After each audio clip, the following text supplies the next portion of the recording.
বর্তমানে শরৎকাল চলার কারণে এখানে কাশফুলের খুব সুন্দর একটা পরিবেশ সৃষ্টি হয়েছে।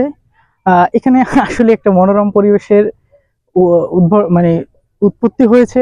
এখানে অনেকে আসে, ঘোরাঘুরি করে এবং তারাও এসে একটা মানসিক আনন্দ পেয়ে থাকে। এই স্থানটা ঠিক আছে সবকিছু, কিন্তু কিছু কিছু জিনিসের যদি এখানে উন্নতি করা হয় তাহলে এখানে ভালো হবে। বিশেষ করে দেখা যেতে পারে যে রাস্তাঘাটের যে অবস্থাটা আছে বর্তমানে, আমরা মোটরসাইকেলে করে এসেছি, শ্যাওলা যুক্ত রাস্তা আছে বর্তমানে, এটার কারণে একটু স্লিপারি থাকার কারণে একটু সমস্যা হয় আমাদের। পাশাপাশি এখানে যদি কিছু একটা ব্যবস্থা করা যায় বাচ্চাদের জন্য, পাশাপাশি হ্যাঁ বসার জন্য যদি ব্যবস্থা করা যেতে পারে তাহলে এটা আরো মনোরম পরিবেশ সৃষ্টি করবে বলে আমি মনে করি। এটা মূলত পিরোজপুরের খুব রিনাউন্ড একটা জায়গা।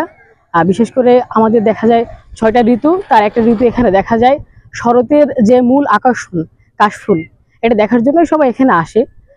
আমার মনে হয় এই জায়গাটা সরকারি উদ্যোগে আরেকটু যদি পরিবর্তন করা যায়, বিশেষ করে বসার জায়গা, বাচ্চাদের জন্য মিনি পার্ক, তাহলে আরো বেশ চমৎকার হবে এবং পরিবার নিয়ে আমরা সবাই আসতে পারবো। যেটা হবে কি আমাদের শহরমুখী জীবন যেটা, সেখান থেকে আমরা একটু গ্রামীণ যে যে পরিবেশে একটু নিজেদেরকে রূপান্তরিত করতে পারবো। আমি এখানে শুক্রবার এসেছি, আম্মু, আপু, ভাই আর বোন।